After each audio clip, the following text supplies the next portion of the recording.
doublage, ça consiste à faire parler en français un film qui a été tourné dans une autre langue au départ, que ce soit américain, espagnol, turc, etc. Le directeur artistique est celui qui va d'abord faire le casting des comédiens français qui vont le mieux coller aux acteurs originaux. Si c'est un film d'animation créé en France, on n'a pas du tout de référence, parce que là, jusqu'à présent, on a parlé des choses sur lesquelles on avait des références. Là, on n'a pas du tout de référence, à part des réalisateurs qui sont venus avec des dessins, qui nous montrent des personnages et qui nous disent « ouais, moi, j'imagine telle voix, etc. » Donc, le casting, on le fait toujours avec un visuel, donc on a une idée du visuel du personnage. Les réalisateurs, les scénaristes, les producteurs nous parlent de l'âge du personnage, de leur personnalité. On réfléchit au casting ensemble. Donc, qui je vais mettre sur la voix de Patty, qui je vais mettre sur la voix de Al et Bob. Et le directeur artistique fait le planning des enregistrements en fonction des disponibilités des acteurs, du temps qu'on a à consacrer à cet enregistrement. Et, partie la plus passionnante, dirige les acteurs en plateau. Perds pas trop de temps en appuyant très cher. Ouais. Parce que ça te fait perdre du temps. Mais je sais bien. Mes très chers frères, nous sommes réunis ce soir pour célébrer un grand événement. Voilà, c'est ça. Pendant ces 5 à 6 jours de temps d'enregistrement en plateau, on est enfermé dans un studio comme celui-ci, avec le film qui est diffusé sur grand écran, une bande rythmo en dessous sur laquelle sont écrits tous les dialogues de tous les personnages et qui, par un miraculeux procédé, tournent ensemble, ce qui fait que la rythmo défile de façon synchrone avec l'image. Et le rôle du directeur artistique, c'est de diriger les acteurs vraiment pour qu'ils soient au plus proche de ce qui a été fait en version originale, ou si c'est de la création, de chercher une adéquation avec l'image. Là, mon job de directrice artistique, c'est d'essayer de comprendre où est la volonté des réals. Parce que ils sont pas forcément arrêtés sur quelque chose. Ouais, moi j'aimerais bien une voix grave. Ah bon, tu la vois grave? Parce que moi je le voyais médium. Ah ben moi je le voyais aigu. Mais en fait, il a quel âge? 15 ou 25? Parce que ça change, tu vois. Donc tu essayes de comprendre ce qu'ils ont voulu raconter et essayer de leur proposer quelque chose en adéquation. Tu proposes, t'envoies des samples de voix, tu donnes des idées. Et parfois, ils ont des idées très arrêtées et c'est génial parce qu'ils ont écrit le personnage pour Alain Dorval, parce que je veux la voix d'Alain Dorval, c'est Goliath, c'est la voix de Rocky, je veux ça. Personne ne traite Goliath de vieux.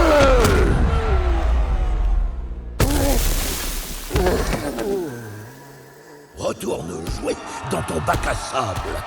Je veux la voix pour Al de Emmanuel Curtil parce que j'ai envie d'entendre celui qui était dans Desperate Housewives. Il y avait des cahiers des charges qui étaient déjà très arrêtés. C'est magnifique, tu veux dire. Dommage qu'on n'ait pas réussi à sauver la jungle. Ça gâche un peu tout quand même, non? Comment on dirige un acteur, là, c'est un peu comme au théâtre ou au cinéma ou à la télé. La seule chose, c'est qu'il y a une figure qui est déjà imposée. L'acteur ne peut pas faire ce qu'il aurait fait s'il avait lu le texte et qu'il avait à le jouer sur scène. Ça a déjà été joué par un comédien original ou alors ça a déjà été dessiné par des animateurs. Donc il faut coller à ça. Donc le directeur artistique doit répondre à cette figure imposée. Donc là, il est triste, attention, là, il a un mouvement de bras. Donc il faut remplir le mouvement de bras, il faut faire un appui sur tel mot. Ah non, ce que t'as pas compris, parce que le comédien, quand il vient sur le plateau, il n'a pas vu tout le film. Donc à nous de lui expliquer que, ah bah non, mais à ce moment-là, il vient de perdre sa mère, alors il est forcément moins joyeux que ça, tu pouvais pas le deviner, mais bon, il essaye de donner le change. Alors les vieux, on sait pas d'où ils sont. Ça peut être du Berry, n'importe quel, voilà, mais c'est surtout qu'on comprend rien. Et ils sont vieux. Eh bien là-bas, chez Robert, je m'appelle Ménébouze. Oui, c'est ça. Devant les bosquets, après les chemins par-dessus Ménébouze. Mais qu'on ait la même musique que si tu disais c'est bien là-bas du côté de derrière chez Robert, le chemin parsemé de bouse. J'ai pas cette musique-là de phrase. Il faut qu'on ait la même musique que si tu la disais vraiment. C'est pas clair ce que je dis? C'est l'intention, tu veux dire? Oui, il faut que l'intention soit plus claire. Okay. Dis-moi, c'est bien là-bas, derrière chez Robert, l'intention pas. Et surtout le oui, c'est ça. À la limite, ajoute-toi, oui, c'est ça. Parce que, oui, c'est ça. Mais c'est ce que je disais, genre j'avais raison. Il n'y a pas assez le j'avais raison. Oui, c'est ça. Voilà, c'est ça. Et moi, j'ai fait là-bas, du côté de Charlobert. Je suis même pas le sommet de bouse. Ah oui, c'est ça. Devant le brisquet, après les choses, moi, je suis même pas le sommet de bouse. Moi, j'aime beaucoup ça. Parce qu'au moins, l'intention, elle est claire. C'est le directeur artistique avec, évidemment, l'ingé son, le monteur, le mixeur. Il y a beaucoup de postes derrière, mais qui essaye d'avoir l'entièreté du programme, la globalité, pour qu'il y ait une cohérence et qu'on nous raconte une histoire. Le but d'un film, c'est quand même de raconter une histoire. Et ça, un acteur qui vient pour faire une ou deux scènes, il peut pas savoir comment ça va s'insérer dans la globalité. Le réalisateur, il va vouloir tout lui raconter. C'est possible quand tu tournes un film, parce que tu as des semaines de répétition, et puis que tu dînes avec les acteurs, et puis que tu leur racontes, machin, etc. Donc là, évidemment, là, nous, on est sur 5 jours. Donc comment tu veux faire? C'est impossible.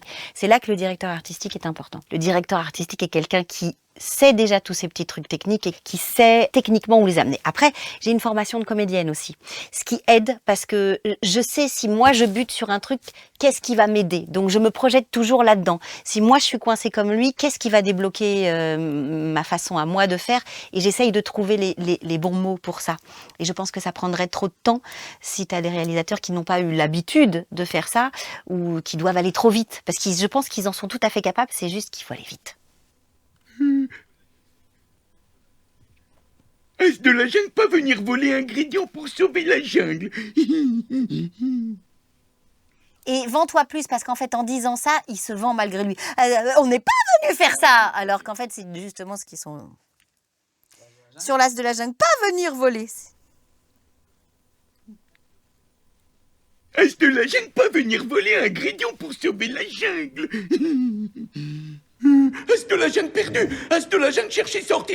Est-ce de la jungle pas venir voler ingrédients pour sauver la jungle? Ce qu'il faudrait, c'est que je récupère l'ingrédient pour la reconquérir. Oui, on écoute. Oh, elle est tout le temps collée à lui. Ce qu'il faudrait, c'est que je récupère l'ingrédient pour la reconquérir. Je trouve ça un poil trop volontaire sur la fin. Un peu... C'est ce que je trouve là. Ouais, restons dans la détresse en Mais fait. oui, tout à Peut-être fait. c'est plus joli que d'un seul coup on ait de l'empathie pour lui. Exactement. Le tout? Oui. Enfin, la première me va bien, mais oui. Oh, elle est tout le temps collée à lui. Ce qu'il faudrait, c'est que je récupère l'ingrédient pour la reconquérir. Avec de l'espoir. Pour la reconquérir. Ouais, romanesque. D'un seul coup, ouais. C'est une grande, quoi, tu vois. Oh, elle est tout le temps collée à lui. Ce qu'il faudrait, c'est que je récupère l'ingrédient pour la reconquérir. Oh, elle est tout le temps collée à lui. Ce qu'il faudrait, c'est que je récupère l'ingrédient pour la reconquérir. L'écoute.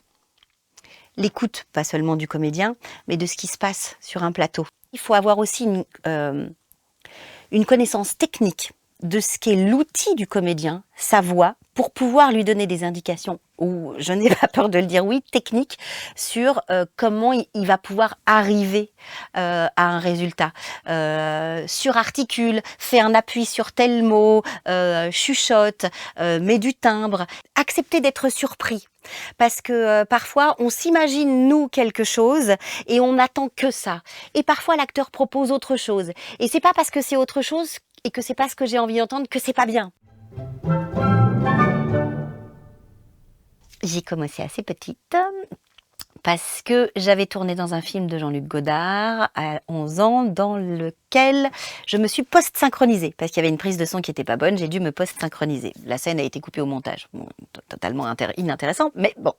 Le fait est qu'à 11 ans, je me retrouve sur un plateau où on faisait de la post-synchronisation.